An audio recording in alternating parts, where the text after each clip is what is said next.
Boom! This episode of Talks with KG is sponsored by Karavan Cleaning Services. Quality service at all times. Located out of New York, serving all 5 boroughs. They have been in business for over 15 years.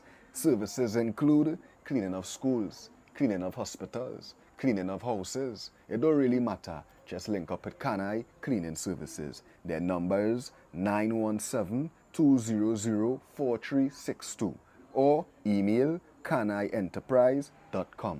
Also, Jave Auto AC, located number 182 Eastern Main Road, El Dorado, for all your AC needs. Right now the sun hot, so Jave AC is definitely a spot. Boom. I got real vex, you know. I reached home yesterday after all that rain. You know, my whole roof blew off. Everything get wet and mashed up. And my girl leave, man. Serious? But why she leave you? Well, she was in the house too. She blew away with the roof. Oh, but you should have insurance, but. Nah, I don't own the place now. I rent it. So Renters insurance, you never hear about that? No, you telling me that, dog? Oh, gosh. Alright, hold on, relax. Look, amalgamated insurance brokers right down there. Look, you will go fix it up. Here, right there? Yeah. Hi, good day. Oh, sorry. Hi, good day. Hi, good day. Welcome to Amalgamated Insurance. How can I help you today? So it is, right? My whole roof blew off from all that rain. I want to make sure that never happen again. What you could do for me? Oh no, so sorry to hear that. So here's what, right? We have a renter's insurance policy that will cover all your general contents, furniture, electronic items, jewelry, all the works. Sounds good, right?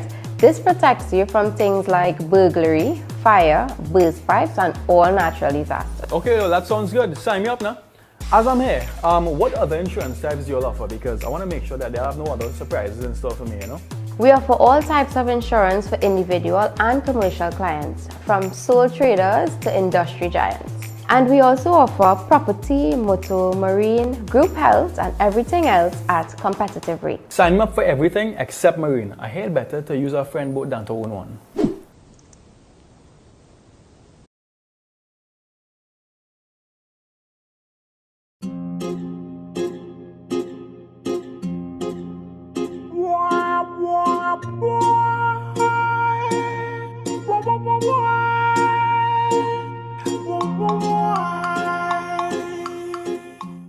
Welcome to another episode of Talks with KG, where we keep it real and nothing else but real. And the people been asking me for this one. You know, we on Talks with KG from inception. We interview a lot of legends in the game. You know, we could call a lot of names, and even the ones that I never interviewed, the names been called. You know, artists from the 90s and that kind of vibes. And they would always talk about things like Kiskadee, Karavan, and Caribbean song Basin, Robert Amar, right? These are the things, like people who in tune the Talks with KG, how much times we spoke about these familiar topics in the culture, you know? But tonight, I have the pleasure to interview the man who, because I mean, real people come on the program and say all kind of things. They talk about all kind of things, especially when it comes to Kiskadee Karavan, especially when it comes to like dance hall in the 90s in Trinidad.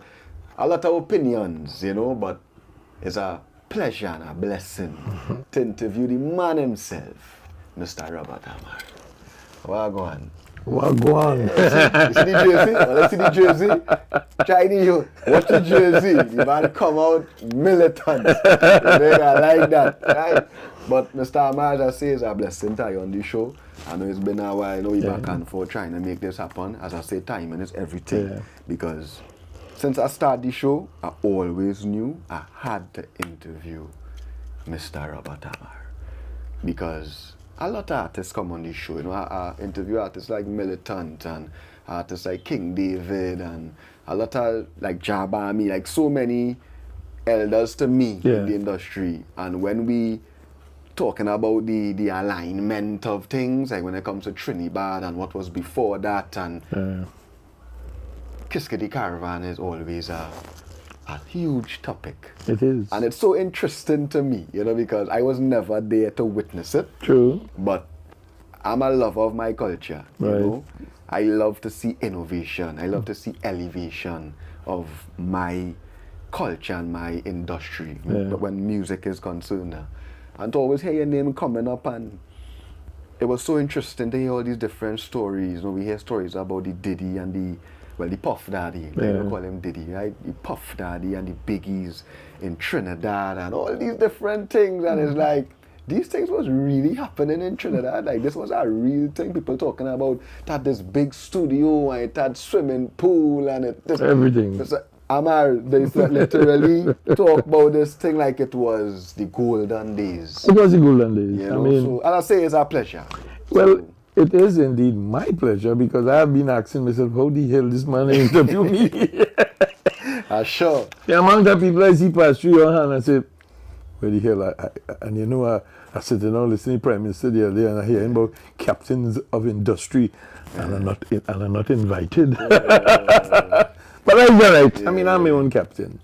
But for the people who do not know, because I know it as I say, when the Kiskadee Caravan and all those things come up, but people told me a lot more.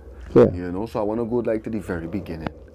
Who's Robert Amar? Yeah, and I feel they should fix the mic, because I feel like you might go be touching. Right. You do your thing. You do your thing. Right. You could get me? You good there? Right. Yeah, we good there. You should be good there. Yeah. Right. Well, to start with, Robert Amar is a patriot. Robert Amar is a What culture. is a patriot though? Like, what is a... A patriot is a man who will do anything for his country. Robert Amar is a man who will go down and fight for the downtrodden. The downtrodden. Robert Amar will feel very comfortable anywhere, whether the ghetto or in the Hyatt. Robert Amar like to be among the people who are the real people, not the fake reals. You sound like me. Well, the people I see you interview, I have to tell you, you're just like that. You're a legend in your own right. Yeah. Robert Amar is a man that will fight to make sure that accountability and having a say is a part of the national culture. You know, we live in a Republican status society or country, but the people under Republicanism have no rights. And that starts with fighting for the majority rather than the minority. So Robert Amar is a majority fighter. Yeah.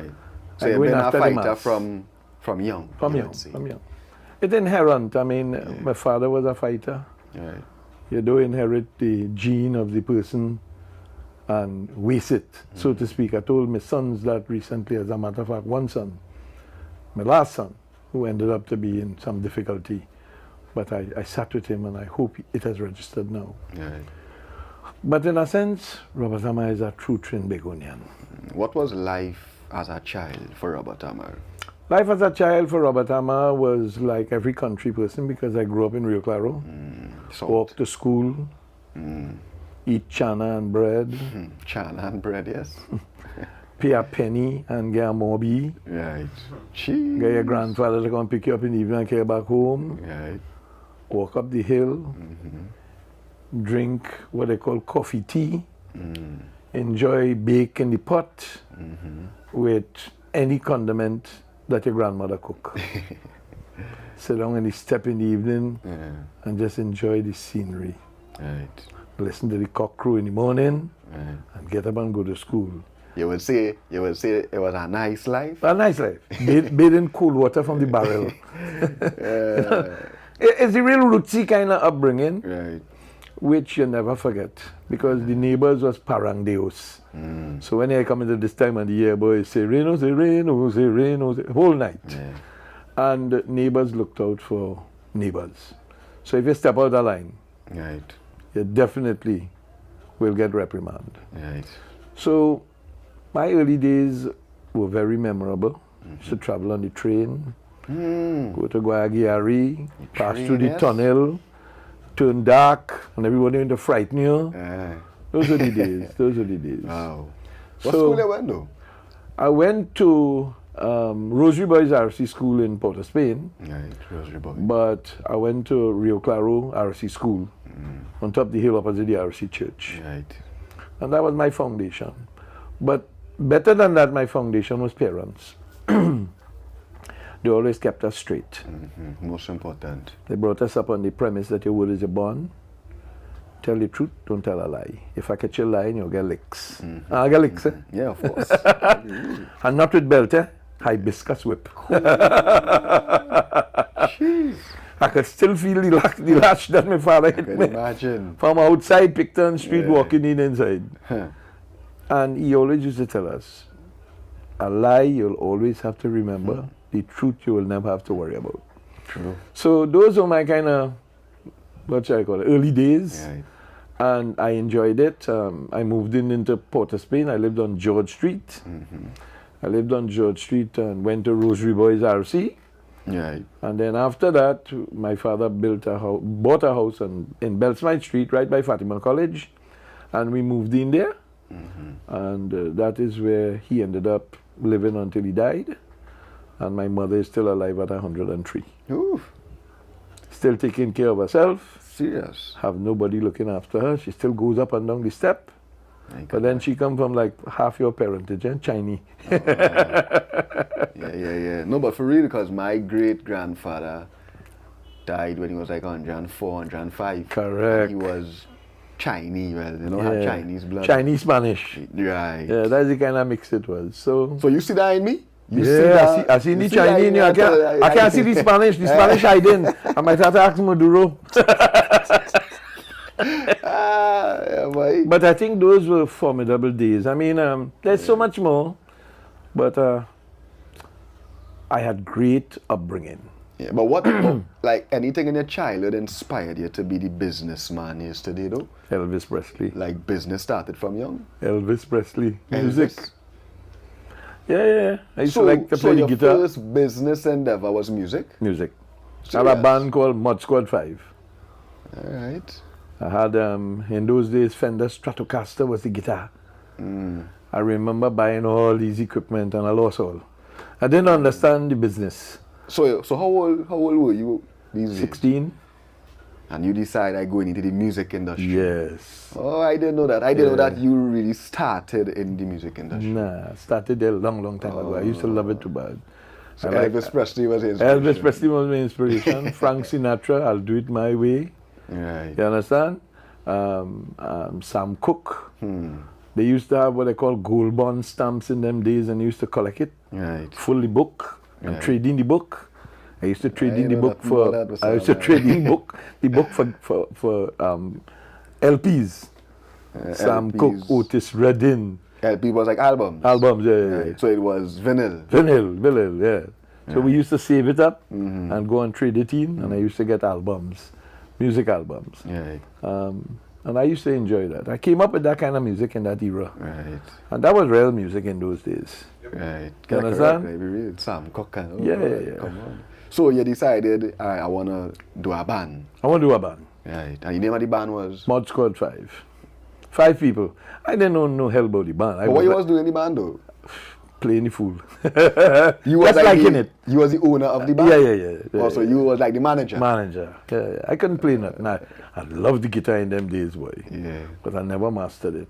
But my son went on to master it. But how this happened though? Like take me through like how you created your first band. Friends going to school. Also, Jeffrey they play music Benjamin. in the band in school and this, We like get put something together. and Yeah. I go be the manager. And end up under the house by my mother. 5 people. Yeah. And we had the band. It had a song in them days called Jingle Jangle.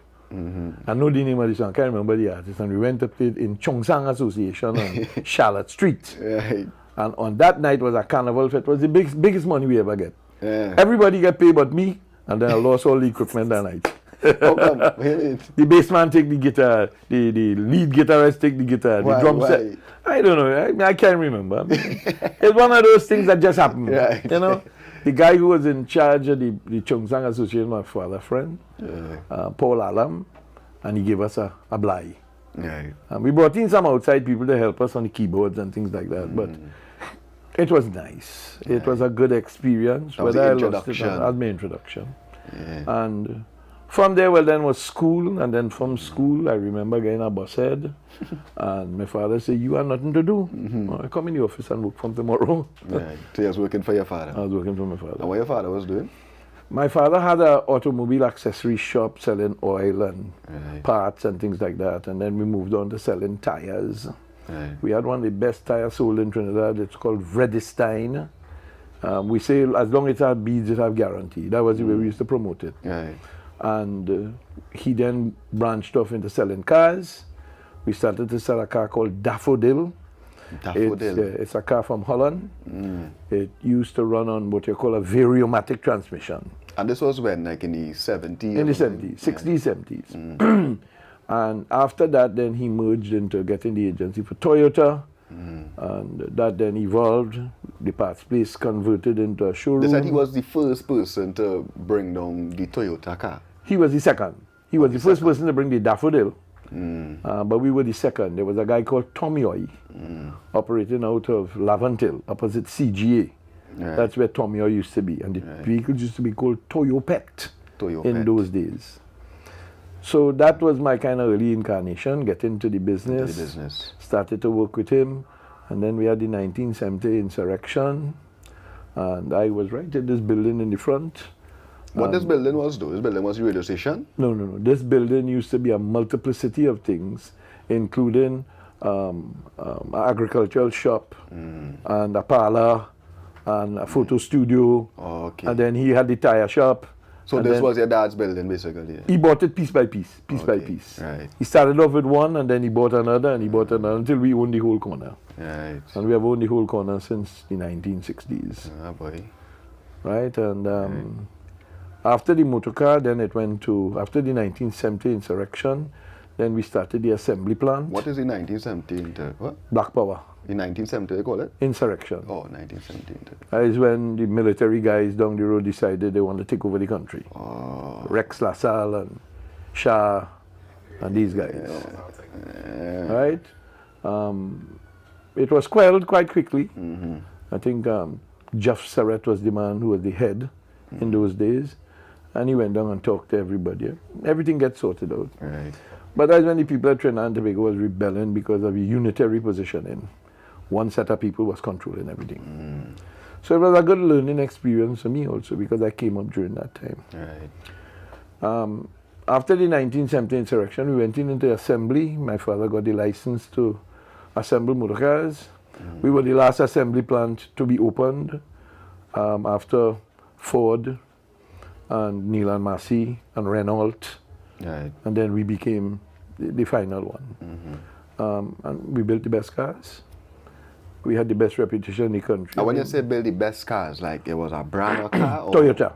Right, so it's building Toyota cars. Yeah, we had Toyota from then, and we had the agency for 40 years until I sold it back to Toyota and walked away. Why? Because I wanted my own car. You want to make your own car? I did. I did a vehicle called the BUV, made about 100 of them. Serious? And then we couldn't get the components. We finally struck a deal with the Japanese, and we started to get components to build it with Nissan parts. Nissan engine, Nissan suspension, Nissan transmission, as the case might be. And then we couldn't support it. It was ahead of the time. I mean, it was an ambitious movement. It then led to us building a limousine. In Trinidad? In Trinidad, the first person to build a limousine. I went to Canada. I got so frustrated because nothing was happening. I wanted to see something happen. And when I came back, I had a Royal Saloon. I had a fellow named Wilfred Camino working for me in the body shop. I said, cut the damn can, let me stretch it. Put on an extra door. And so said, so done. We built the first two. And then everything else on that was imported. Right. Calouse ended up buying the two limousines for me in time because I had done it as wanted to do something, and then we started to cater for weddings, and you know, it was the thing then. Before they had limousines in Trinidad, I had limousine. Before they had motor car, Limousine was a big deal. I built graduation and things. Wow! I went my grad in a limousine. I tell you. A big deal, boy. So that is the early part of my life. I mean, my father died when I was 32. I was thrown in on the deep end. I didn't know my foot from my nose. But I was the one that my father thought had the best opportunity to run the business. I hope he was right. I've You made felt errors. like you were the most responsible? Because you are siblings. I wouldn't say I was the most responsible. I would say I was the most liked by my father. You know, in family business is who your father like. And that's reality. But then most of the time, there's like the one who most responsible. Well, I suppose you could say that, but nah, I think it was more about he seeing that kind of ambitious See position the drive. in me. Yeah. And he said, well, okay. But he did treat all his two first sons the same. Mm-hmm. So when he passed, my eldest brother didn't get less than me, and I didn't get more than him. Right. And the two younger ones still got, because he left both of them equal. Oh. And that's the way he was. If he had to punish, he said, I can't punish you alone. I had to punish both of you. Yeah. Because I don't know who right and I don't know who wrong. Yeah. But in order for it not to seem as if though a favor and one over there, both of them will get punishment. Yeah. That was the kind of way he was. He died at 52, and I took over the business at 32. And boy, it was a run, because at that stage, everybody knew Bola and Amar. Everybody know your dad. Yeah. Nobody knew Robert Amar or cared about Robert Amar. Of course, they was looking at me as a snotty nose. Hey, he inherited everything from his father, but what the hell, we know. But I think I proved a lot of them wrong. And I've lived to 72 now. I've just recently received my honorary doctorate. Yeah, I see that. So basically, I'm happy. I'm unhappy it didn't come from Trinidad. But I'm happy that it was the early part of my, what should I call it, retirement age. I am at the point where an international business school outside there saw the merit. And I went to the inauguration of this, or to the celebration in San Francisco recently, and returned happy. Yeah. So I don't know, in between there's plenty of things I could fill in, but Yeah. that's a composite position of Robert Right. Amar from early to now. So how it got into the music industry? Good. Because they make a lot of noise in the music industry. So what kicked it off? Kiskadee Caravan was the first initiative. No, Caribbean Song Basin. Right. So Caribbean Song Basin was a company basically. Yeah. I have a friend by the name of Lindsay Young, Right. and he and I started to talk a day. And the talk get to the point of saying, but why you don't build a studio? Right. Because you still love music. Yeah. But at that time, he was teaching me how to play the organ. Right. I am a learn by watch, not learn by read. Right. Yeah. So show me and I'll play. Yeah. Don't ask me to read, don't ask me nothing about the scale. I really know nothing about it up to today. But if you show me, I'm capable. Right. All right? And then we sat down talking, and he said, well, Robert, with 2 albums, you'll be able to recover a good bit of money. If you do a Christmas album, These were 2 albums. 2 albums. And if you do a Calypso album, Yeah. and Adina Pan, But recoup what money though? Like what you mean? Like the money that you invest into the company? into the company. It was... If you do 2 albums. Yeah, because you he get took money. the pick number. He said, if you sell $1 million, Right. and you're charging $14 for a CD, that's 14 million. Right. And if you get that by 3, 42 That million. sounded nice. I said, and then there's what I studied, boy. Yeah. The truth is, the money was sitting there. I had to do something. Yeah, with they it. invested. Yeah. So I decided we'll build it. I started it. My younger brother took it over and finished it because he was more technical than me. I had the love for the music. He had the ability to finish the project. So it was a team. Yeah. And he did his part, I did my part. He saw my dream become a reality, and I saw the skills he had This is your brother you're talking about? Yeah, my younger brother. And we did eventually get Marshall Montano and what is her name again, boy? I shouldn't forget her. No, He said, shouldn't forget I that. shouldn't forget her, but at this stage, You know, I just forget sometimes too. He'll come back. Yes. Yeah. But They turned the sod in Long Circular, Right. and then we started to build. It was a purpose-built facility, when they say purpose, babe. built for a recording studio, Right. not converted an It old was- building into. Right. And all of the supports and everything was, if it was humanly possible to lift the studio out of the building, take the roof off, Right. we could have lifted the whole studio out and carry it and put it somewhere else, because it was on, supporters. Right. So reverberation and all that would not have gone. We brought down some real scientific people. I brought a guy from England. How much money you would say you invested into? In those days, I think we would have invested about To kickstart it. No, it wasn't kickstart. It start to finish. Yes, but start to finish. You couldn't start it and stop it. The complete facility, they costed us somewhere between 25 and 30 million US. But in those days, To build the building. yeah, to build the building, to And acquire the land, the equipment. Because we had 2 studios in there, How much is it? between 25 and 30 million US. So at that time, the government did give some concessions because we didn't have to pay duty on the equipment and things like that. Yeah. But that is small money. I know God say, but that don't matter. Small money in Spending that relation kind to the of capital. money. Correct. And we did use some of the best. We used somebody from Venezuela, from a company called, I think, Kronos. And then we used an Englishman by the name of John Flynn, who was the acoustic engineer Right. that came in and helped us. We also brought down a guy from Japan called Sam Toyoshima.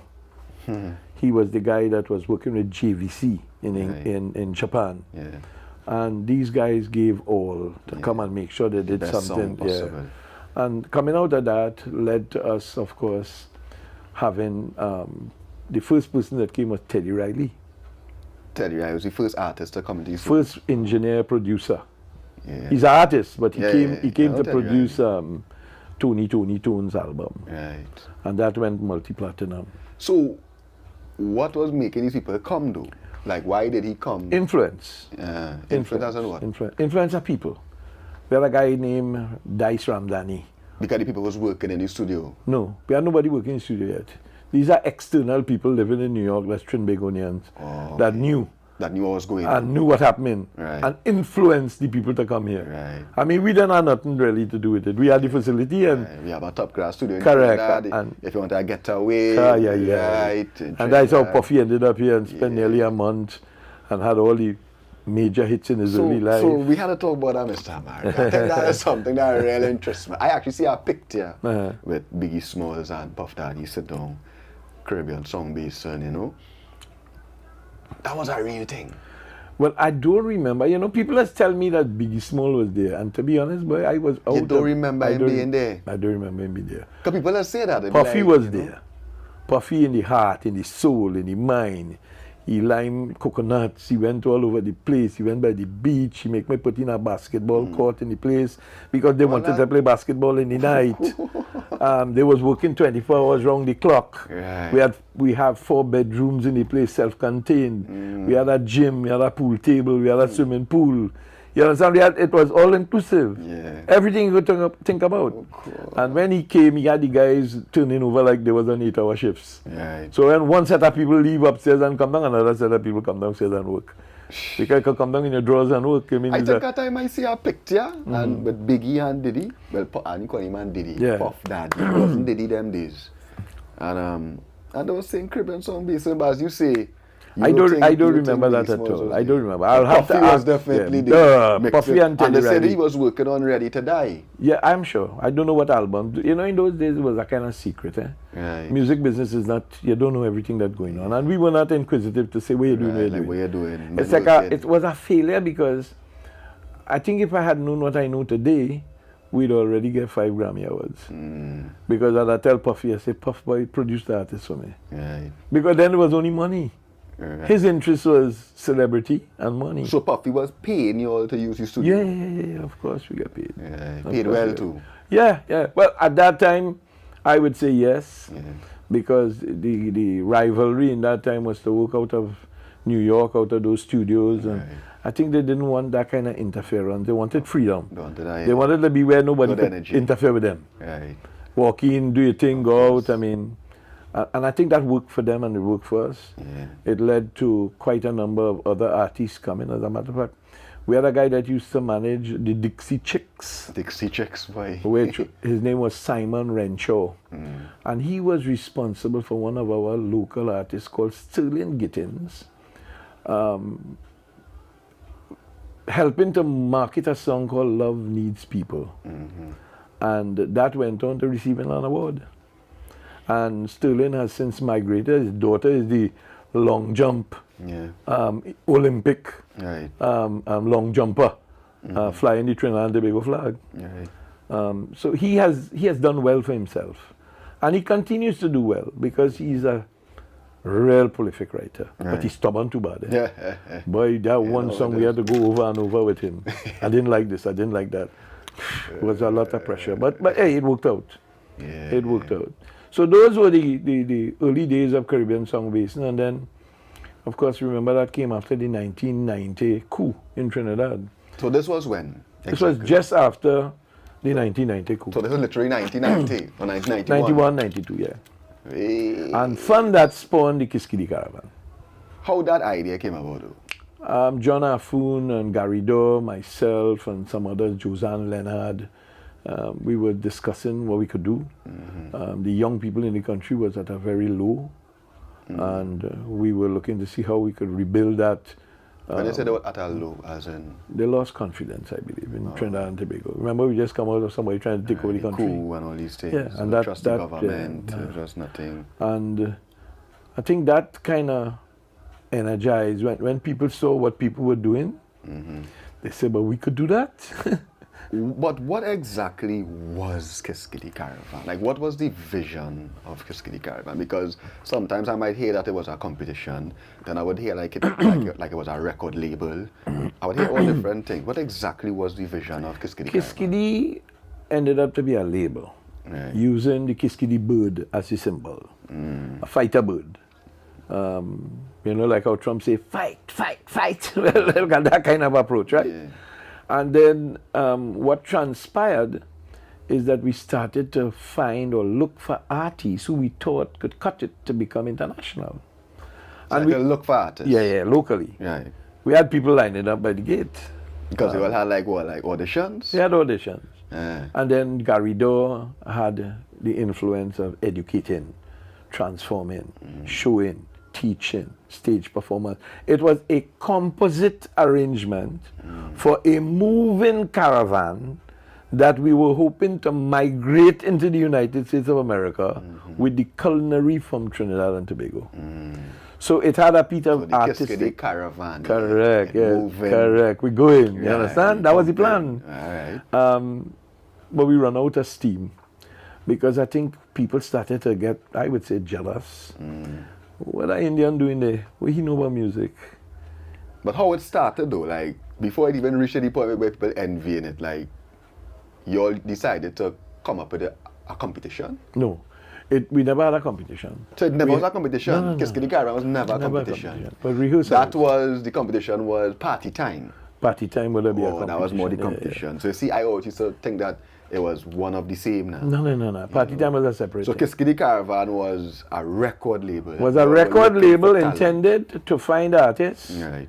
to expose them, and to do a complete, what shall I call it, evolution of the music throughout the country. Right.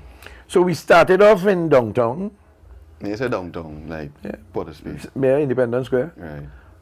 I was shocked the night when we had the first show. That was a show. A show. So you all done choose artists. Yeah, well, we go through the process first. Right. We found about 15 or 16 of them. We had a little team that used to do a Young and Restless skit at the beginning. Right. I And wish I then- could have seen these things. I think it had video recordings by Ample or one of those videography companies. Yeah, it have it. We have some archive material. If I get it, I'll send it to you. Yeah. But we had gone through the process and we had found the artists. And then, of course, we had people come to the table like John Afun and Robin Imam Shah, Martin Raymond. We had Martin Raymond is Mice. Mice, yeah. That's the only name I know there.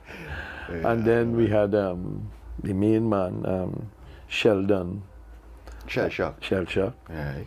and he played an important role in getting the vibe, the song. Together, they all work together. Right. So Shell Shock and Mice, because these are two people that I know for sure. They were part of Kiskadee Caravan. Yeah. They were Well, producers. Shelshaw was part of Kiskadee Caravan for sure. He was a producer. Yeah. He was the he band was producer. he was the man. He was in the room churning out. Right. And Blackmail then Mice is the and- engineer. He mixed and Correct. mastered. And who were the other two guys that you called? John Afun was like the ENR, Right. and Gary Dorr was like the executive that handled training of the people, how to walk, how to talk, where to go, how to dress, how to smell. Artist Management, yeah. Right. We was on the right track. Definitely. The problem is we did not understand the business. You're talking about when you're getting into something, if there's one thing I've learned, is make sure you touch all the bases before you open the door. Right. Unfortunately, when you're an entrepreneur, don't worry with that. Well, I mean, you had to open the door to learn. But that would have go. Well, I have plenty of arrows in my back to show. Yeah. Because as that sort of entrepreneur working out there, I mean, he's the pioneer. Yeah. And a lot of people talk the talk, but since Kiskadee Caravan, nobody has walked the walk. But the thing is, right, when you came up with this Kiskadee Caravan, you had artists like General Grant, and I mean, that was a great time in Trinidad culture. As Excellent it influenced the music on the streets. Terra Fabulous was Kiskadee Caravan too. I don't remember him being Kiskadee Caravan. Who were like the main artists, you would say? You had Edu Rankin. Edu Rankin. You had General Grant. Grant. You had Shadow. Shadow? Yeah. What? You had Kenny J. You had Melanie Hudson. So many of them. I'll remember a number of them coming after, but you had Blackmail, Yeah. which was a group of guys.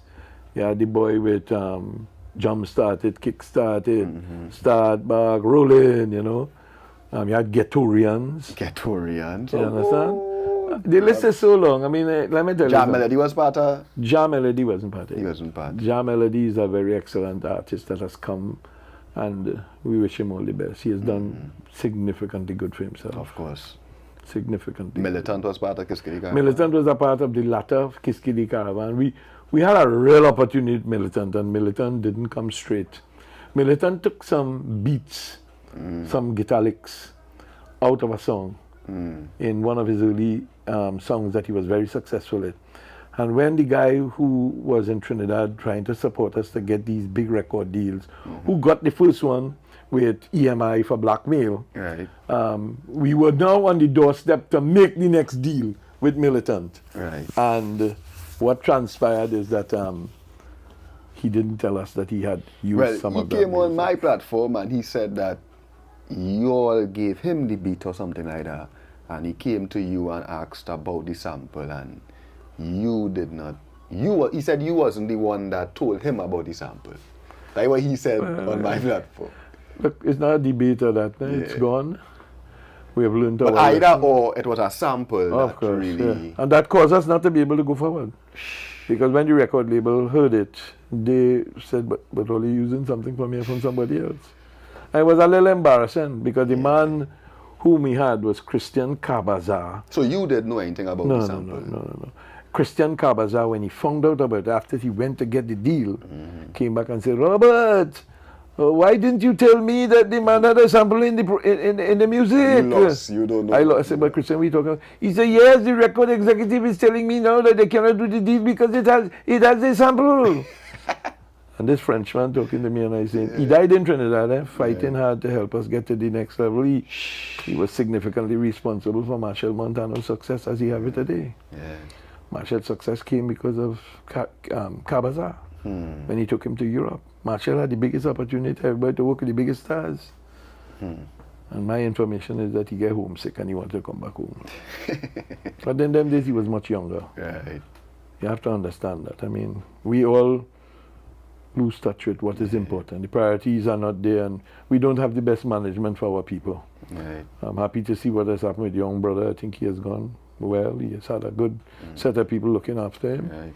And his success looks, formidable. So you would say that a lot of opportunities came your way, the whole Kiskadee Caravan movement, but because the business wasn't right at that time, I guess everything kind of fall through the hole. I blame myself. I think I take full responsibility because when you're in charge of something, you're supposed to make sure you do all the checks and balances. You can't expect to blame somebody else for what you're supposed to do. It's my decision anyhow. As I told you, my younger brother took care of finishing the facility, although I had the dream. Right. But he made sure it was accomplished because that was his skill set. Right. I mean, if I had to finish it, I might have finished it, Right. but maybe not as detailed as he did. because he understood those nuts and bolts. He That's was part of more, him. yeah. He more, on the ground. I more in Right. the management. Correct, yeah. And when we did end up in the problem, it was kind of, we now started to realize, because the first time we got the opportunity to see what was happening is when we went up a music event called Midem in France. Right. And at that stage, Tidco had supported us to a point, and we had gone to meet them and set up a booth. And it's there that Blackmail got the EMI contract. We performed in a club in France and break down the place. I mean, they see these young boys from Trinidad and Tobago, and they Patrick Gordon and Mark, and they performing, and the women went crazy. Yeah. Which again is a part of the problem of the music business. Women kind of just derail you. Right, really. But even though, yes, the business was a little off and little things happen, you would say that you still saw success from these artists, like Of General course, Grant yeah. and... Every artist in Trinidad and Tobago that participated in Kiskadee Caravan got success. None of them left the table without success. They might have left the table without money.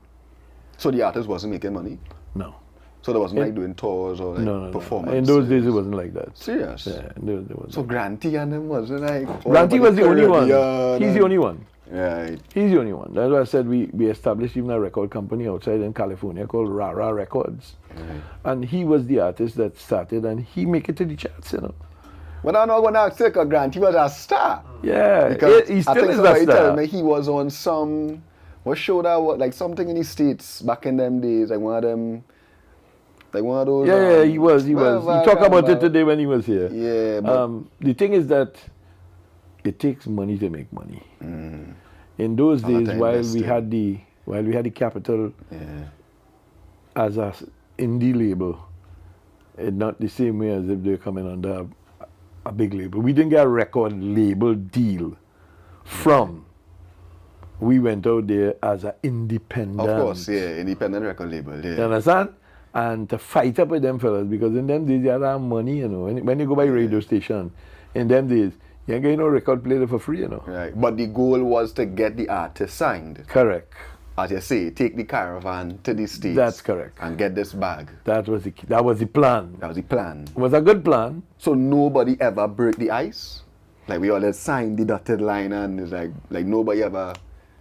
Because so many stories, I hear Jam Melody lose a deal too because he was studying the Illuminati. Again, You the know, reality like, with regards to this music business is have plenty secrets, right? Yeah. So I would not be able to genuinely say who get or who didn't Exactly get. what was going on there. You hear KMC say you get a deal, you hear Right, KMC yeah. say you're on the top of the charts. You Okay, understand? see, we need a little proof of that one. I check it, ChatGPT, but I ain't seeing it. You understand? So I the see. issues of that is really secret. Right. But I do think, who is Ganja Planter? Malanasha? Right. He did well. I don't know what he got a deal, if he didn't get a deal. He never tell me, I never asked him. There's so much secrecy. And that is one of the problems in business, like the oil business. Right. You know something about me and I don't know about you because you get a special deal, this one get that deal. It's who you know. But I think if we start making the business more representative of commercial viabilities, we could definitely see better success. And this is one of the things we're hoping Grant will do, because this year, for the first time, we got his music into the Grammys for recognition. We were hoping he'd make it to the second level, because I think the song is a damn good song. Right. But he didn't get there. But he has been pulled in and asked to be a mentor to an American artist. Right. So that's a forward. Maybe the other Trinbagonians that have gotten that opportunity, they have never spoken about it. Right. If I ask you if you spoke to anybody, you'll tell me, but Robert, but I don't know. Nobody ever tell me. But I share it with you because I think it's an important stepping stone. I am feeling quite comfortable that next year he go make it. I feel so. Yeah, because you see, once you're getting into the inner circles, and they start rubbing, which is why I'm surprised that men like Montano and Kiskadee and Tala and them who outside there, hey, they're making money. But they're not reaching to that. No. I don't think Grammy they've level. reached there now. And they should, Well, Simon said the other day from Question Mark Entertainment, I don't know if you see that, he make a big statement and he say that soca will never win a Grammy. I would want to tend to believe he's right because I think we have misrepresented our culture. You see, on a number of occasions, we have something that works. And I wrote the Grammys about 2 months ago, seeking an audience with them. Because I want to sit down and talk to them. Somebody got to sit down. I mean, I thought one of our ambassadors outside, they would have gone in view that they have power, leverage, and sit down and say, what's going on? I mean, we have the African continent represented at the Grammys already. Right. We have reggae that has been around. But Harry Belafonte before reggae. Calypso is in Mecca. Calypso is in Mecca. So what's going on? I want to know too. I mean, I send them the information about Harry Belafonte and his successes, Right. the Andrews sisters and their successes, rum and Coca-Cola written by a man from Trinidad and Tobago. Right. Pan has been at the Grammys. Yeah, Bob Marley say reggae come from Calypso. And I wouldn't He doubt say it. But you see, you have to have, the first question you ask me is what caused this, what caused that, how you get here, how you get there. Right.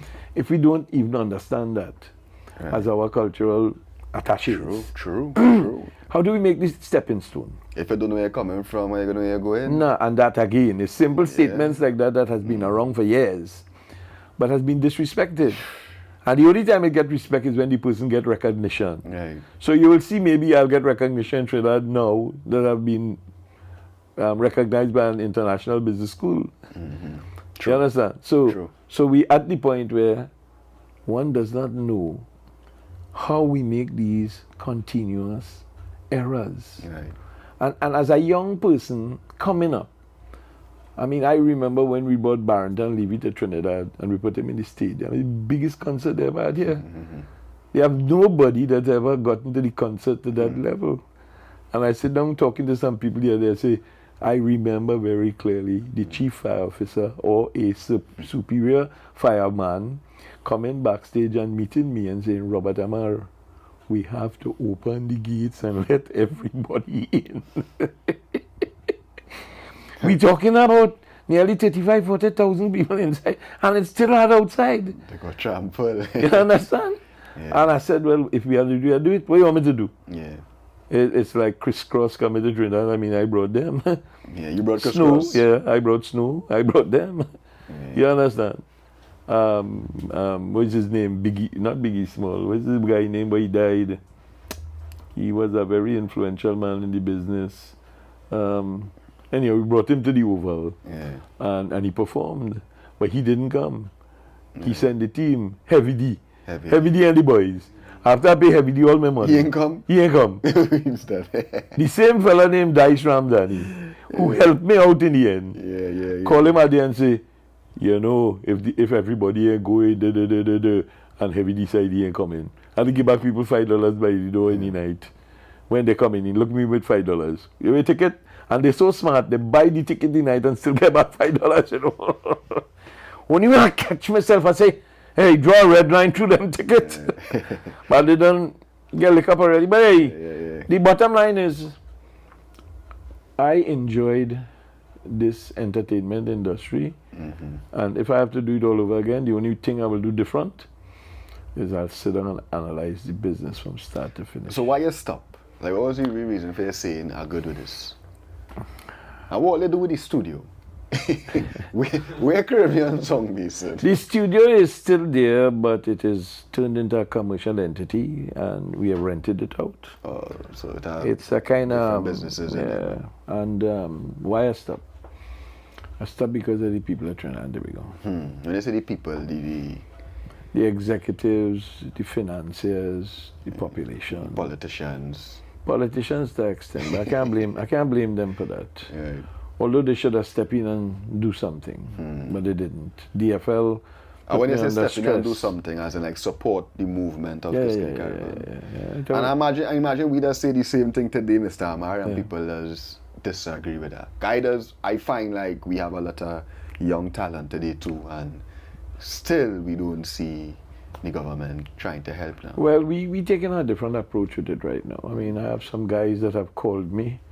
We are behind the 8 ball. I think Dwayne Bravo is involved in this movement. Right. We have something that I suggested to them and they have accepted. It's called Triple S, Soul, sound spotlight.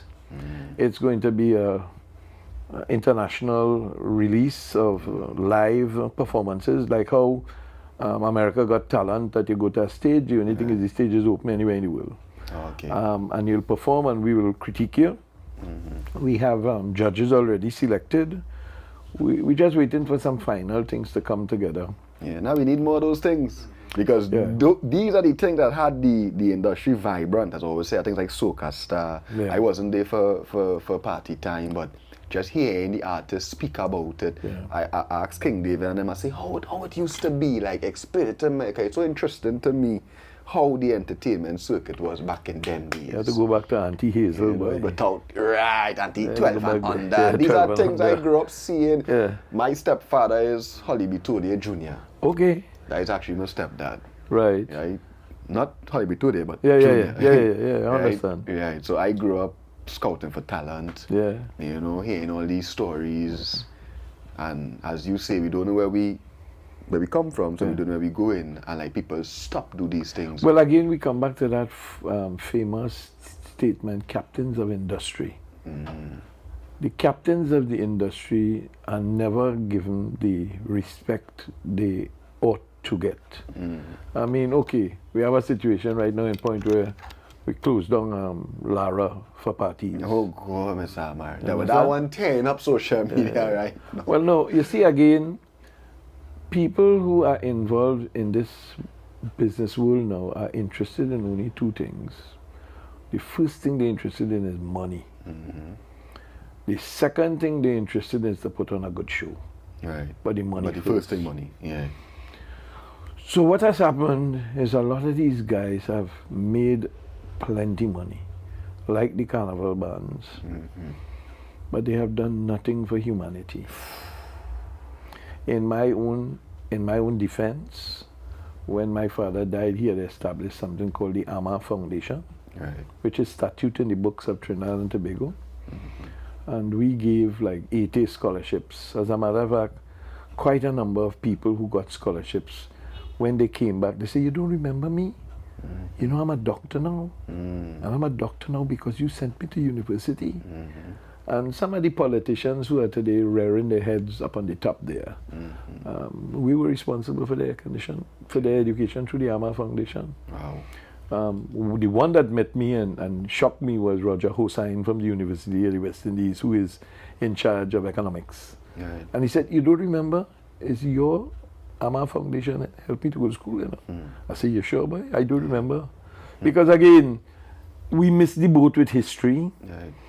We never paid attention to keeping those details recorded in the annals. And today, if you ask me, the persons who were responsible, many of them have died and gone, including Anna Mahis, who was like the chair for making sure that the people who get these bursaries were legitimate and supposed to get it. Right. But we have to look back again and tell ourselves that if Trinidad and Tobago has to move forward, we really have to have a plan. We have a plan for everything, but we don't have a plan for the thing that we have control over, which is our culture. And it's sporadic because it has interference. It's not guided by any principle. It's guided by what can I get out of it. Yeah, boy. If we could guide it from the principle of what it can give to the world, Right. then it would make a big difference. Right. And it is unfortunate that we have executives from government who are responsible for it and never put the right people to handle it. I mean, I'm not boasting. I think I'm one of the best people that the Prime Minister should have put in charge of culture. Right. I mean, who she put in charge of culture is not a bad person. I mean, she could be a good understudy, True. but she really doesn't have the depth. Like as I always say, Mr. Amar, I find like we have a country or a culture today where we have a lot of people in positions that they're not passionate about. No, you're right. You're right. You know, You're I do completely appreciate that. DJs playing in radio stations and they don't care to discover new artists. No. Politicians in politics and they don't care about the people. Teachers teaching and they don't care about children. You Well, know, again- we're losing the love. We're not be losing the love. We're missing the direction for the end product. What do we want? Right. You start off by always asking yourself, here what you ask me. But Robert, what was the intention? What was the plan for the Kiskadee Caravan? Correct. I want to know. You understand? And If you don't have a good intention, you have a bad one. Innit? Yeah. I just watch life. Yeah. No, but you're right. Anything you you're do, right, you you're right. must have a vision of why I am, like what's And the end goal? and I'm saying to you, you looking at this as a person who trying to educate and inform, Yes, right? yes. And the politician who is there to do the job is not seeing it through those glasses. Right. True. You understand? They're microscopic. Right.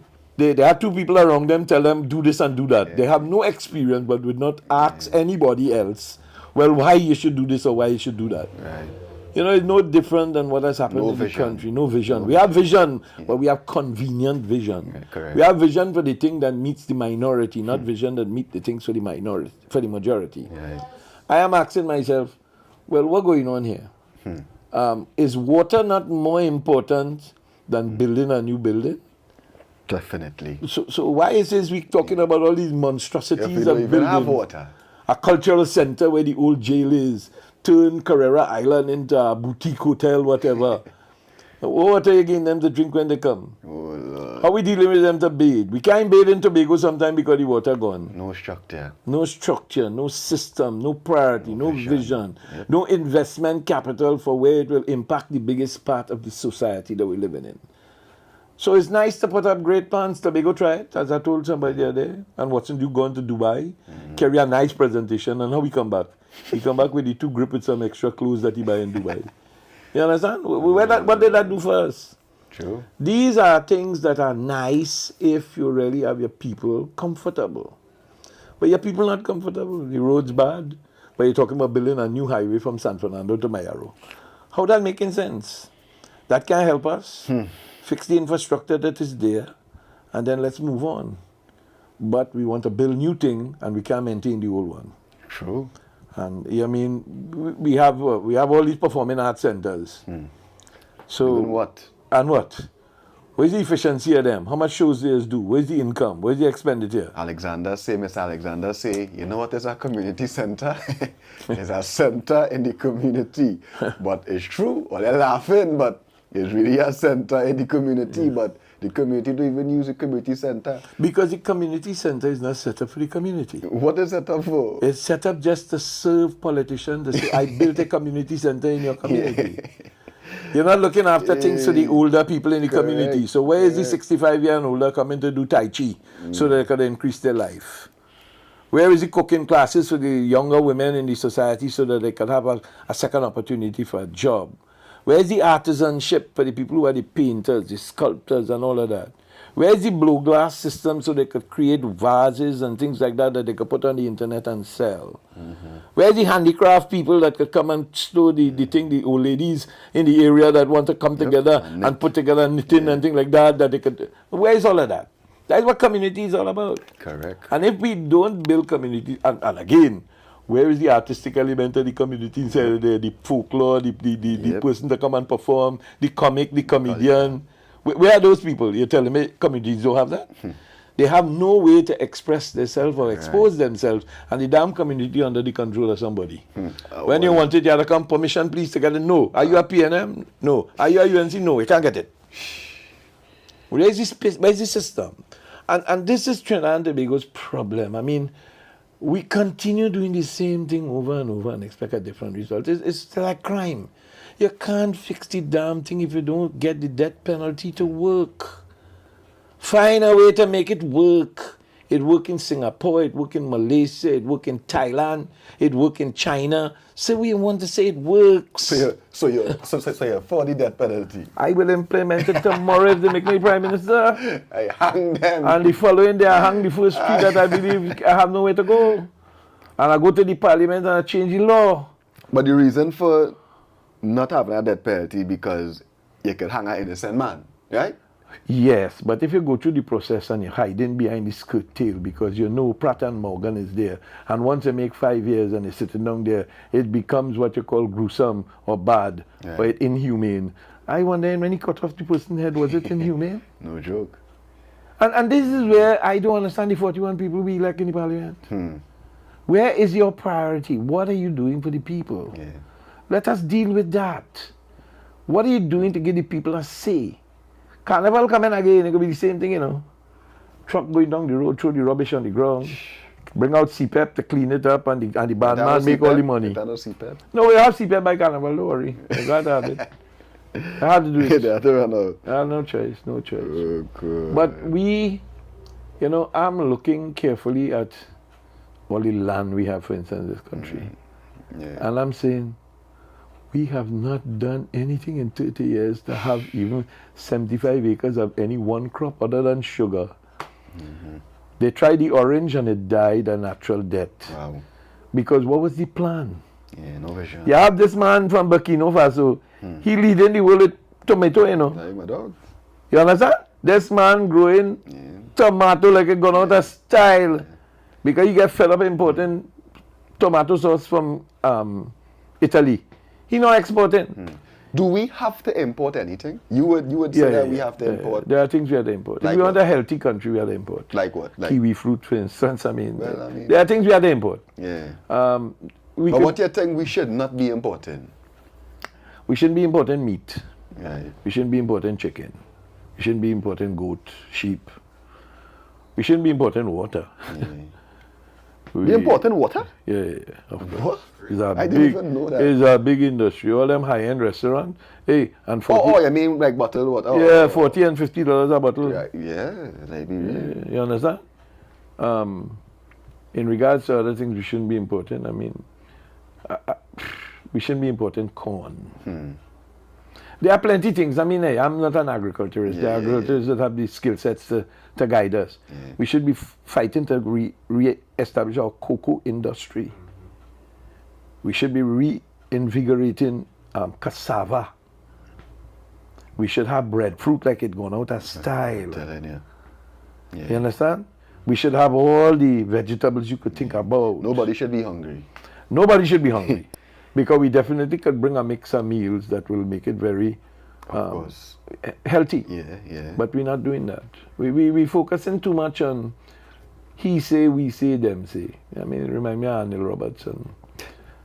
All kind of stupidness. So, Amar, when it comes to the culture, right? Yeah. Like when it comes, as you say, you find you should have get the position to deal with that now. Because I mean, you come from, since back then, you see the thing, you work with so many different artists, you know. Do you feel underrated? Do you feel like they don't give Mr. Amar his respect? I feel disrespected. That, you know, yeah. I can't say about underrate, overrate. But I I feel think- disrespected. Yeah. I not feel disrespected. I am disrespected. Yeah. And I'm disrespected across the board. You know- Imagine a man like me, 72 years old, and I haven't gotten a national award. Right. When they give to me, like when they give to my father after my father dead. When they give to me. You understand? And why you would say the disrespecting you? What about Mr. Amar? You know, you I'm would too say. outspoken.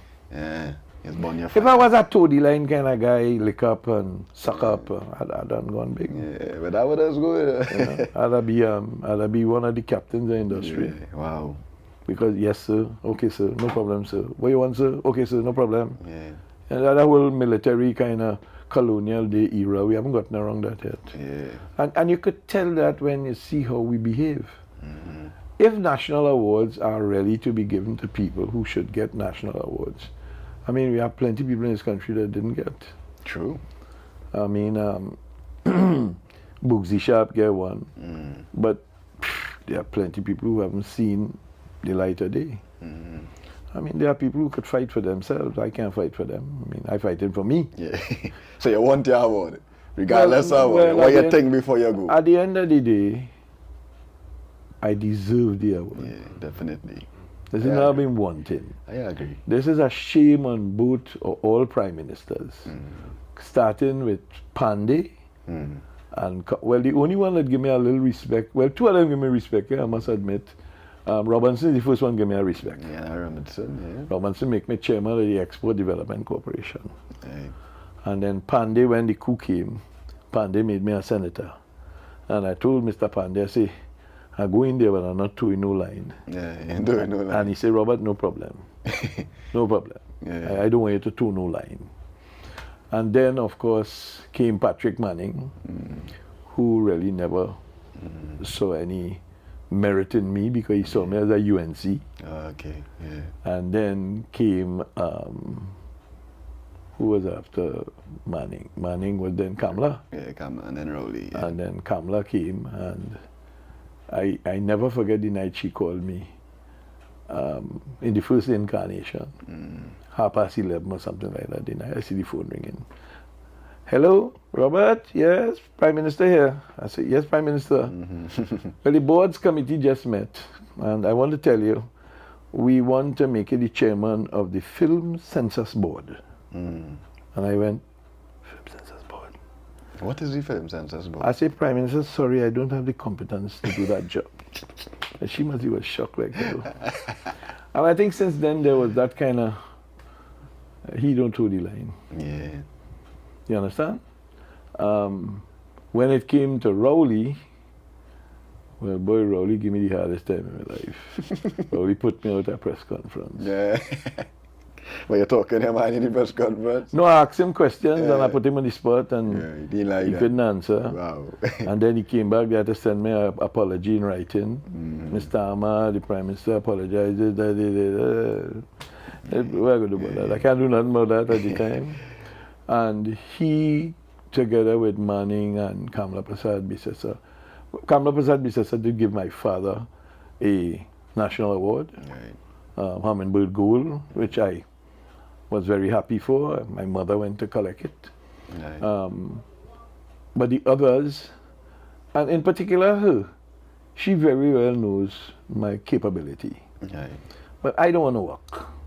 At this stage of the game, as I told people, getting this honorary doctorate now, I am going to pay attention to the younger people in the country. Right. See how I could help them. Because I can't help the older ones. They're already fixed, right? So I'm going to try to put a program together to see if I could go to schools, talk to the principals as a businessman, Right. go and talk to them about this bullying, talk to them about this videotaping of being as a bully, how you feel, and when you get your own children, what will happen. You know, try and see if I could influence some change. It's something I recommended to the president, but she's too busy. Right. She has no time to go and look after these young people. Understand? And that is unfortunate. Who have time? We all have time. You have I'm time. listening to something the other day because I have a program in the morning called Edu Radio. And we deal with 6 or 7 elements in that. We deal with inspiration, motivation. We have a component in there for Africa. We deal with health for the 60 and older. Right. We deal with inspiration. We deal with international. So we play things of international nature, okay? And I am trying my best to see how we could make that a success. Because at the end of the day, nobody is doing it. If we cannot inform the country of some of these things, how are we going to move the country forward? Definitely. All right? And Trinidad and Tobago is in a very unfortunate position after all of the capital that we have seen. Because we really cannot say that we have really done anything to impact. Right. We have had some successes. Small steps. Give us credit for Yeah. that, right? Right. I mean, I sitting down here tonight and I wondering whether we winning or losing the game right now. Ooh, I figure that, yes. You understand? Well, it now started. Yeah, now You it understand? started. But somebody now blue. So I find the police real quiet. Yeah. But normally you hear a lot of noise and you see a lot of cars parked up We're losing outside. already. Yeah, most of that time, we'll go on. Well, they lose already. Well, you are realists. I mean, as I said, They like that to the... yeah, Yeah, that- if left to me, I mean, we cross in here now. But Yeah. if we have to really make success of football, corporate Trinidad and Tobago have to make a commitment. Right. We know how much money it is. It's not the first time we're trying to put football put Trinidad and Tobago in the World Cup. If it need for the 5 years, 80 million, 100 million, 150, 200 million, well then raise a bond. Then we do something. Put all the money together so that these footballers will know their home. We are trying to use locals to win the game, which is not bad, Right. because we have some real skilled locals. But influence also spoils it, because I know you, and you know he, and he's the coach. And I call the coach and say, give me son a chance. But I And won't because go I know you and you know me, I give the son a chance. And he proved not to be good. Correct. But instead of taking him off, I leave him I there. leave him, yeah. Same thing with cricket. Yep. Same thing with a lot of things. Same thing with a lot of sport, okay? Music industry. same Music thing. industry too. Yeah. So we end up in a position where we do not really want success. If you want success, you will chart the course to get success. You know you're going into a hurricane. What you going there for? Yeah. Especially if you have a little fly-by-night boat and you have 20-foot waves. Well, the first wave come you underwater, and if you can't swim and you can't get out of that, you're dead, you're drowned. And that is football. Yeah. So I've been looking the other day and saying, Dwight York is not a bad guy. Dwight York is maybe a very inspirational guy at this time. Right. But is Dwight York capable to be a leading coach to carry the team right at a goal? And my answer is no. Now people may vex with me, but that's okay. If you don't want to accept the truth, then accept the lie. And the results will show. I wish them well to go back to the World Cup again. I remember in the 1990, it was me that was responsible for getting them to go to the World Cup the first time. In what way? Financially? Financially. Cool. Mr. Amar, I do plenty, you know. Financially. Mr. Amar, you doing all these things and them don't want to give you a national award. Ask Jack Warner. And them don't want to give you a national award. Ask Jack Warner. I believe you. I believe You understand? I believe you. I never forget Jack Warner meeting me in a panyard one night. He said, Robert, boy, you know, I can't understand why you and I are doing something together. And I say to myself, okay. Yeah. Okay. It's like me asking him as the Minister of National Security. I say, listen to me. All the narcotics we find down in Monas Island, where it gone? Yeah. After today, we can't get the answer. Damn. Where it gone? Why nobody can answer? Why it is Rowley can answer, Kamala can answer, the Ministers of National Security, the Commissioners of Police, none of them can answer. Why you all can answer? $200 million of cocaine found down in Chagaramas recently under Erla Christopher. Where it gone? Yeah. There is a boat that they found that left Trinidad and Tobago with a similar amount of cocaine that ended up in the Spanish waters that was apprehended outside there. And we're hearing all this thing about blow up the boat, kill them, but we don't want to enforce the death penalty. We prepared to kill the man outside and follow the cue of the Grandmaster, God. but not take the action in your own country to stop the murders. How the hell this has happened? 2,000 guns found, and none of them have been labeled that it kill you. Yep. We take all the bullets out of you, know, Yeah. and we can't line up none of them bullets. How? How? And we have a ballistics department that Gary Griffith opened up in Wallerfield. And the last time I talked to him, he says that ballistics department is only to take care of the legal guns. Big up Guy Griffith, but he vexed with me. He vexed with me. Big up Guy Griffith. That's all right. The truth had to come out, man. I mean, at the end of the day, let's face the reality. We cannot continue the way we go in. If we continue this way, we are heading like Trump say. That's like having illegal immigration coming. It will destroy your country. I am saying, how the hell we get to the point of somebody saying 100,000 Venezuelans? How is that possible? Even if they're here, you're telling me we haven't been able to find them? So where they living? I suppose they're living in Murray Square. They're not living by no tenant or no. I just hear the man from which country, boy? One of them countries just do something, you know. He say if you employ somebody or do so, you could get locked up. They just pass a law. Right. We must have the same law in Trinidad and Tobago. Instead of the Prime Minister studying $50 billion investment, study to pass a law that if you're housing somebody as a tenant and we fine you, you'll be fined $1 million. You are not getting locked up. Yeah. You understand? I ain't locking you up. I want your money. I'm coming after you. You understand? Call and tell me if you have illegal people by you. Because we don't want illegal people here. And if you are harboring them, then you're breaking the law. But we have no law. We have 200 to send back, and we can't send them back because there are no relationship between Venezuela and Trinidad and Tobago. Although we're saying we have no problem. If you had no problem, they should have called them and say, Ambassador, we want to send back them 200 people. We taking a BWI plane tonight. It ain't flying. We're going to fly them at midnight because we have no flight. We're going up and down. We're going to do 2 flights, one tonight and one tomorrow. Make arrangements in your country to take back your 100 people, please, because I don't want them raped in my detention center. And they're pretty too bad, eh? So, you know what's going on. But instead of that, we're making excuses. And KG, but I don't know. I would love to see Trinidad. As a matter of fact, I wrote a book. It is going to be published on Amazon. It's called The Trinidad and Tobago of Tomorrow. Right. Sharuk Singh, which is my associate, helped me put the book together. I have launched already the Kindle version, Right. where you could read it online, or you could pay, or you could take the chance and pay for it. The proceeds from that will go towards poverty eradication from me. Right. I don't need the money. I need to do something because I'm 72. Right. I have lived a good life. I've been disappointed a lot of times with politicians. I've been happy with all the things that happened to me, bar some little instances with family, and many family. That's what has happened. Yeah, life is life. Get burned down, right? Yeah. But in a sense, if people go out there and they pull down the book and you order the book and you buy the book, just understand whatever you pay for the book, that money will go to good use. It is going to be donated to the Amar Foundation, who in turn, over time, whatever it does. I hope it sells a lot of copies because it's good reading. It's a perspective for me, for my 72 years, trying to express to the people at Trinidad and Tobago what we should do. Agriculture, security, water, whatever it is. It's all encompassed in there. Right. And I'm hoping that it does what I think it would do, which is inform.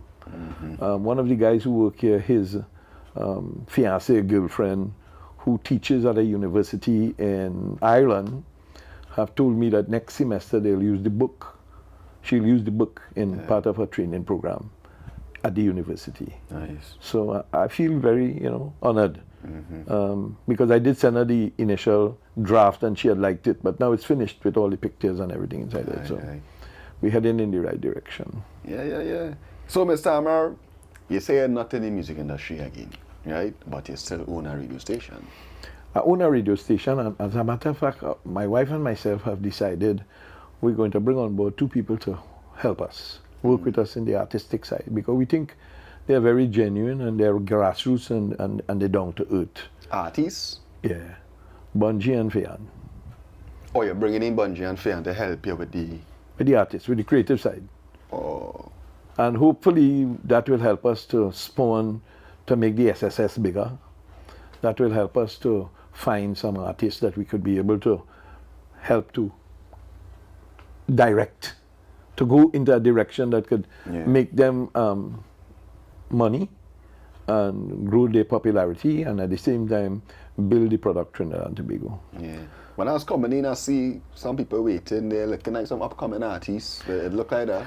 Upcoming DJs. I saw a lot of upcoming talent that we still passing Yeah. through this building. Well, we try to make sure we deal with that Like the vibes.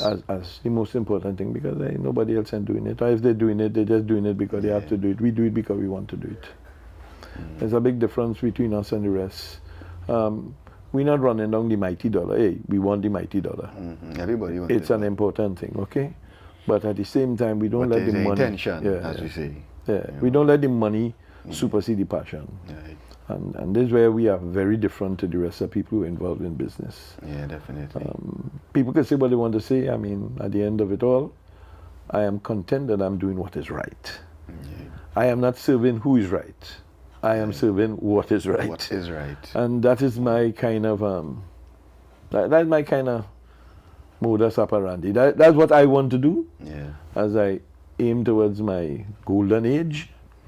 I hope God gives me quite a few more years. No, Mr. Amar moving strong, you know. Amar looking like he'll be very here no time soon. I definitely next year want to take a trip and go to Africa. I want to go to Africa. I've never gone. Right. I want to go to Russia. I hear them talking about it. I want to go. People just fly to Russia. Just fly to Russia. We're just doing Russia. We're going to go to Russia. You go and drink vodka. Drink rum. They have rum there. They have vodka. They're the best vodka in the world. They're the best vodka. I definitely want to go back to Japan because that's part of my stomping ground when I was younger. And the place has transformed. I went to India, as I said, with Pandey. I want to go back there and see how it's going because it seems as though it's gone. And I definitely want to go back to China. So next year I want to do 2 or 3 trips, 2-week trips, take some time off for myself, look and see what's going on. And when I go out there, I try to promote the country I come from. I'm hoping that we'll see two things happen. I'm hoping that in this dispensation, we will see the government put into place referendum to give the people a say before they go and pass law in Parliament. Right. I'm hoping that the President will take the action to change two words in the national anthem, which I've written to her about, where every creed and race find an equal place. I am saying where every citizen, not finds, where every citizen where every citizen have an equal place. You can't find a place in the place you're born. Right. That don't make sense, right? Yeah, true. So I've written to her about that.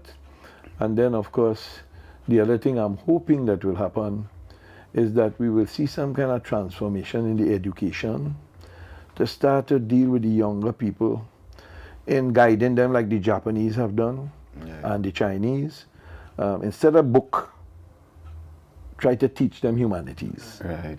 So that by the time we get a book, they at least have the sense to know what's right and what's wrong. Because reading and writing will be taken over by AI. I had to do a letter today. It already did. And you want to write an email right now? ChatGPT, give my email. Yeah, matter fix. I had to write a contract up today, and I turned on the mic, and I started to just, and when they done, I just do the corrections, and I pass it on to the person, and either they like it or they don't like it. So those are some of the things I'm hoping that we'll see, and of course, definitely respectfully telling the government, put priority on water.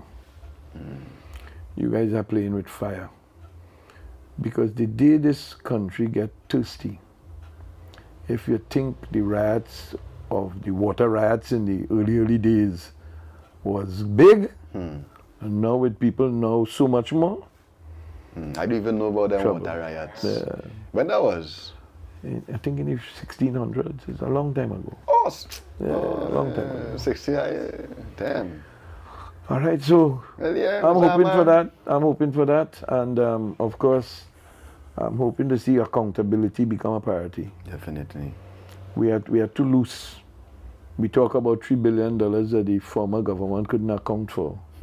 And 6 months after this government take office, we hear nothing about it. And let's not forget that we have a mental health problem in the country Oh, God. too. Well, And Mr. we're Amar, not I paying talk any about that all the attention. time. We're We're not paying attention. Not at all. No priority on it. We just throwing it off as them men are mad. Well, again, when you look at how they disrespect that by not even doing anything, you didn't hear nothing in the global plan about improving the mental health Wow. facility. Imagine that, eh? And it's Imagine one that. of the worst places Of it have in the course. country. My grandfather, in his last days, ended up there because they thought he was mad. Well, I'm St. Anne's. St. Anne's, yeah. Right. Yeah. My grandfather ended up there. I'm not proud to tell you that, but at the same time, I can't hide from it. It's the reality. But the man wasn't mad. Right. The man just was going through Right. his old age experiences, and people didn't know how to deal with him. And that is one of the problems we have. Yep. And then, of course, the education for drugs, drug use, speeding on the road, the carnage. You see that drug thing, Mr. Amar? I don't think people understand how serious it is too with the youths that are going to school. Nah, they ain't serious. They don't I know. had to talk about that because I seen it. I remember when we used to go to school, I tell them my brethren that we want to take a smoke and we had to go and drain and hide. Because if any adult see me smoking, that's madness. Yeah. But these youths walking. Have some youths going, living up by me in the school uniform and they're walking through the and they're smoking. Some of them smoking the vape, the vaping, and nobody studying this thing. You know, the problem with that again is back to who is going to take the lead role in the education. Because to start with, smoking in the public does not meet the litmus test of the law. You have the right to grow your marijuana tree in your yard and smoke your marijuana in your house.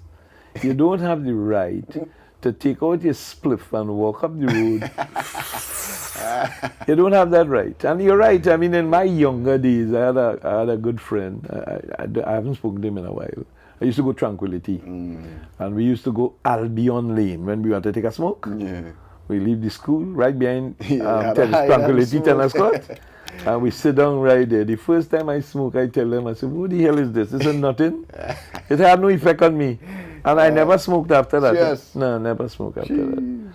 I took another form of excitement, but that one really knocked me down. Yeah. A little tablet. Mandrax, they used to call it, I think. Mandrax. MX. MX. I never heard about that one. No, but the youths and them watching, all your Yes, stay out of that. Stay out of that. Yeah. Come on. You know, that don't help you. And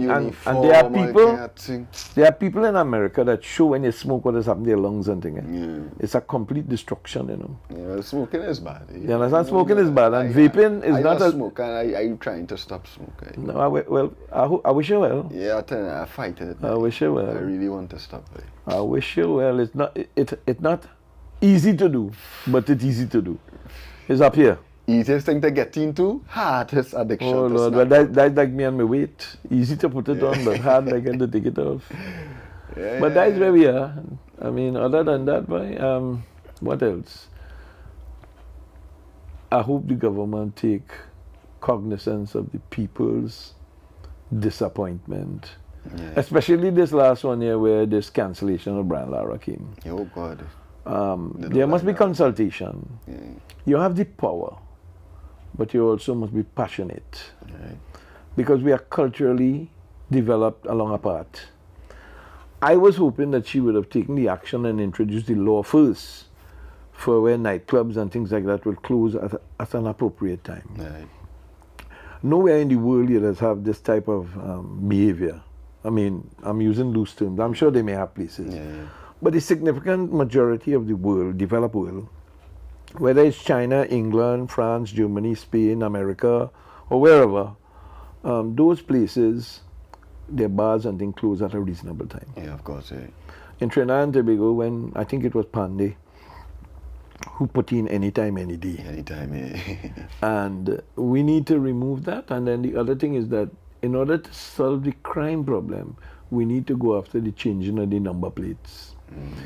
You see, technology has been there and the Chinese is leading. Yeah. We have such a close relationship with the Chinese that we are not working with the Chinese with what we're supposed to work with them for. We work in China to build hospital, and they're good at that. But at the same time, they are good with facial recognition. Right. Their technological position is advanced, they're leading. Yeah. And I'm sure if we sit down and talk to them, they will help us to set the country up. Of course. And that will bring down the crime very low. You can't stop crime. You'll always have misbehavior. You'll always have people who feel... But it will help. Yeah, you'll always have people who would feel, well, I have a right. Yeah. But somehow or the other, those things don't seem to have hit the priority. And when you think of it, the North-South Highway and finish, up to today, we're talking 10 years, plus the 500, the PP, 15 years on the North-South Highway and finish. It is partially completed and it caused quite a number of lives. And where it caused the lives, they have still not done anything to fix it. No big warning signs, no rubble strips on the road so that if the people come, nobody are coming to the end. But we still lose lives. A man just lost his son, fly over the wherever and end up down in the river. Yeah. No, in San Fernando. Damn.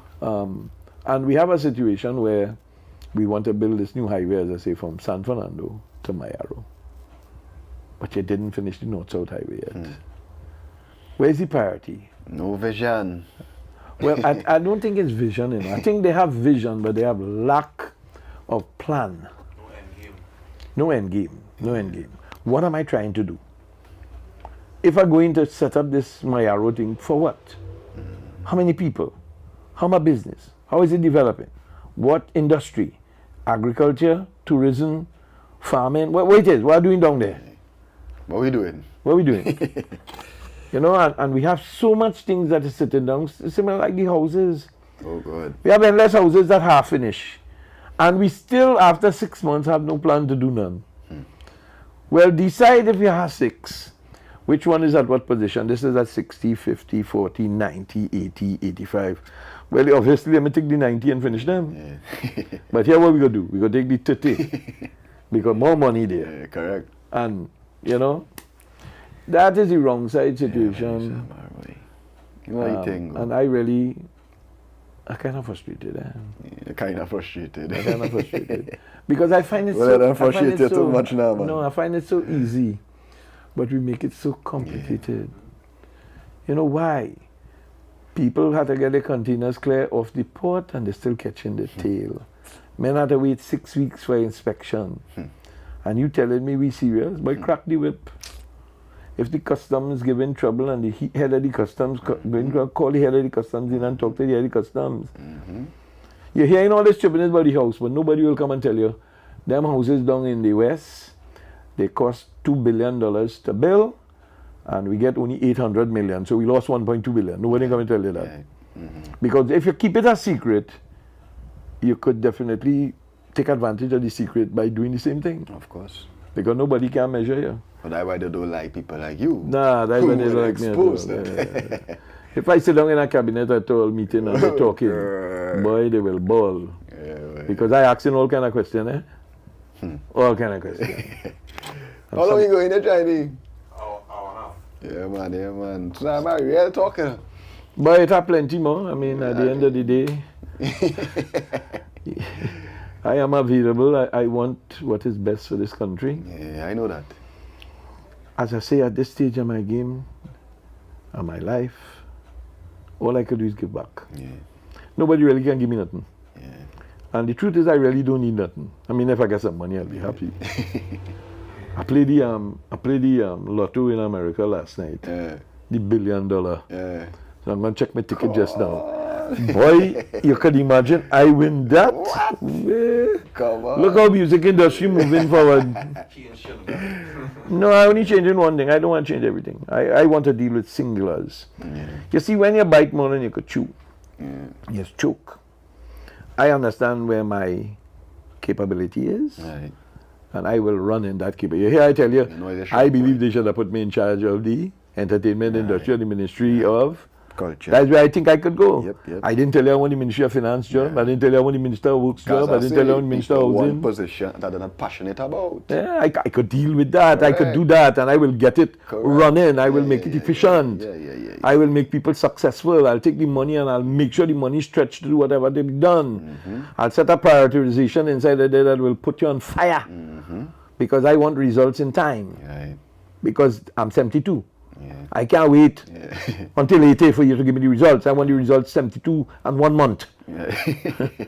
You understand? Let me see the game plan. Yeah. I tell them Carnival come in, we'll see what will happen with the March Gras. Maybe the same boring thing. With a new person, because they're definitely not going to get Davlin Thomas the job. Right. Davlin done lost that already because he's not a UNC. Can't get it work. Everything is who's UNC. Correct. I already hear the So why go get my guys nobody? So why we get nothing? Both of you saying. I hear they already made a decision to contract out the song and lighting to Davy and getting it.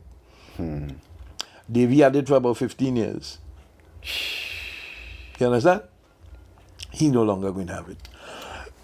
See, Mr. Amar, I came in a different vortex day. Man had his lighting contract for 15 years and all the kind of thing. And men on the ground, them don't even know them things going on. No. Lighting technician saying, one day I go do the March Gras. Yeah, wait for that. All them things done spoken for the next year. And then now they say it have a mafia. People say it have no mafia, but them things is mafia. Take it, Mr. Amar. Well, I don't know if it's mafia or if it's political connectivity. Oof. There's a difference between Different mafia. word for it, Yeah, no, but mafia is when a team of people come together and bond in one area and decide. Now, politicians could do that. But you have a politician, you have the boss, who's supposed to be able to read the rata. Irrespective. If it's wrong, she must put the foot down. Correct. But not to the line.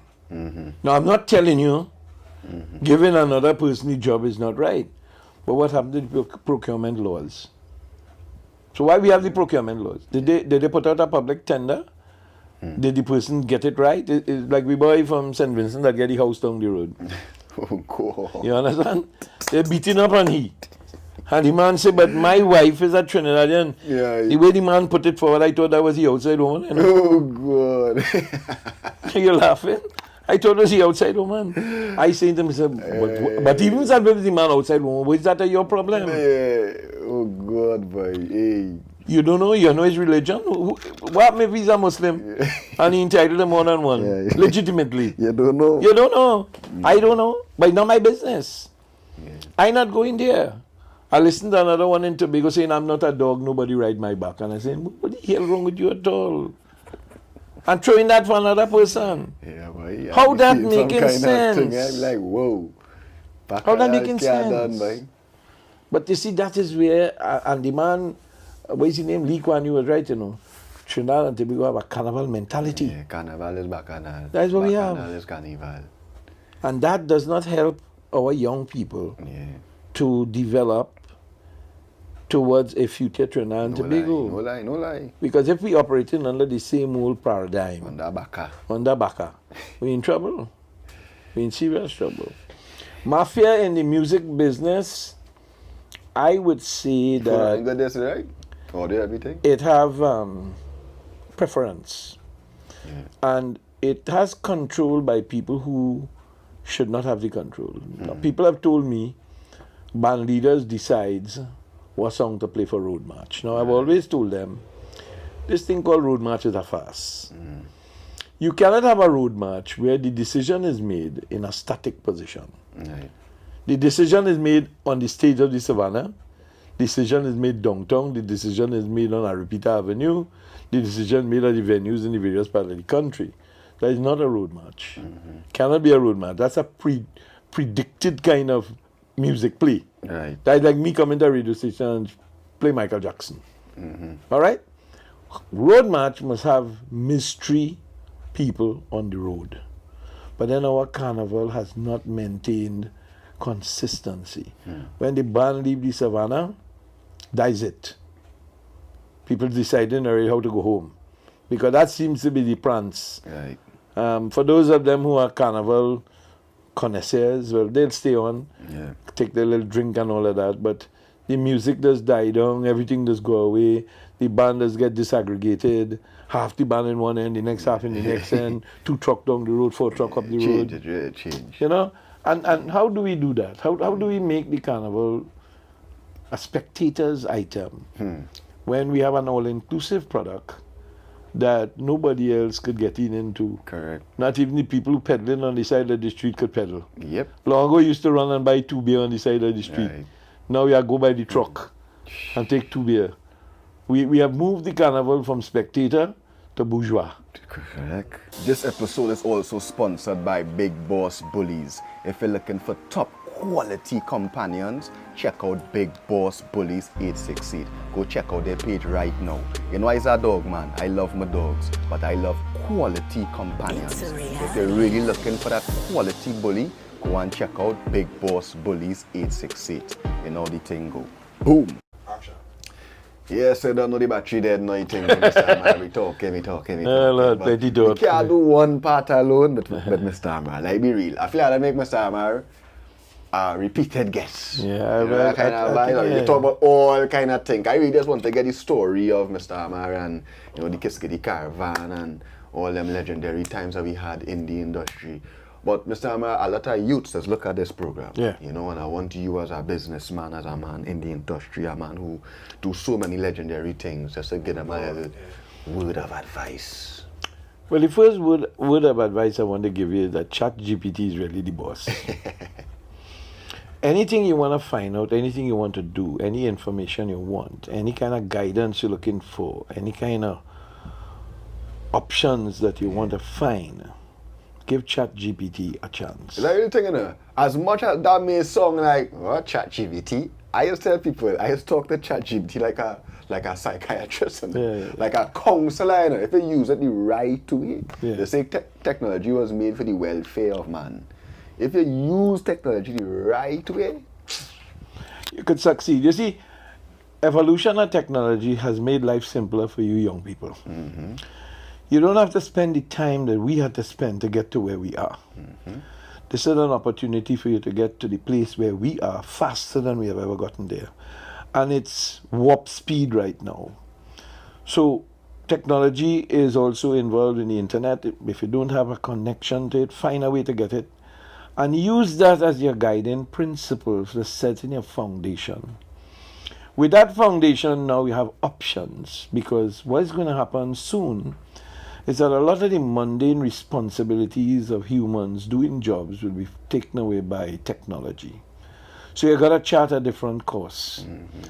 And you need to start deciding what that different course would be. On the other hand, behavior, sexual conduct, too many young people feel that, just taking a shot is a good thing. Hey, a lot of people take shots and they end up with significant responsibilities they cannot handle. If you want a good life, you have to plan that life. That life means to say you must be able to think about what you want your life to be and how you intend to fund that life. If you don't have the money, then you can't go for the because children, very expensive. And at this stage of the game, it's not going to be easy for you to do two things at the same time, which is take care of you and take care of a family. The third thing is that drugs and alcohol are the most dangerous and worst things for a young person. Easy for you to follow, but the end result of that is detrimental if you get it wrong. That concoction is a destruction. I know that. I have a son who has had that sort of experience, and he has fought with it and still haven't been able to get around it. And he's not a young spring chicken. Parental position, you have to respect, irrespective of what. The mother and father, whether they're married or not, those two people who brought you here, they care about you. You may not think so, but the day you get your own child, you'll realize, because you'll have the same responsibility they have. And if you cannot attend to that responsibility, then you will be just like what you're blaming your mother and your father for. Education is an important ingredient, and hopefully when education takes precedence, then the future is going to be by far easier. You've got to have something to give in order to get back something. Finally, I would say that you see this behavior of mad people on the road driving as if they're crazy, all you young people. Getting their license is one thing, but respecting the license and understanding that you have the lives of other people in your hands and that you can cause damage that is irreplaceable, death, when you get behind that wheel. If you are consuming alcohol, make sure you are not the driver. KG and your team, I express my profound thanks. I hope this message reaches to the majority of the young people in Trinidad and Tobago. And if at any time you need to find me, call KG, give me a number. Yeah, man. I'm available. I am not a psychiatrist, but I have a lot of experience. You're a patriot. And I could deal with a lot of issues. Yes, I am a patriot. I'll die a patriot because I love this country. This country has provided for me, and I would really like to take the opportunity to do whatever I could do for the people of Trinidad and Tobago, given the opportunity. Guys, be safe. That is it, Mr. Amar. I think that's some of the greatest advice I ever hear on my show. You understand? Big up Mr. Amar all the time. Big up all the legends, big up all the ones that come before us. Because I say, if you don't know where you come from, you can't tell me where you're going. No, you can't. So I hope you learn a lot from this interview. As I say, Mr. Amar, we had to do our next one. Already. I know that. We had to do our next one. Yeah. People are going to love this one and appreciate this one. You take care. It was a blessing, man. And hey, Carnival come in. Only be safe. That is it. Be safe. Yeah, man. And that is it. Boom.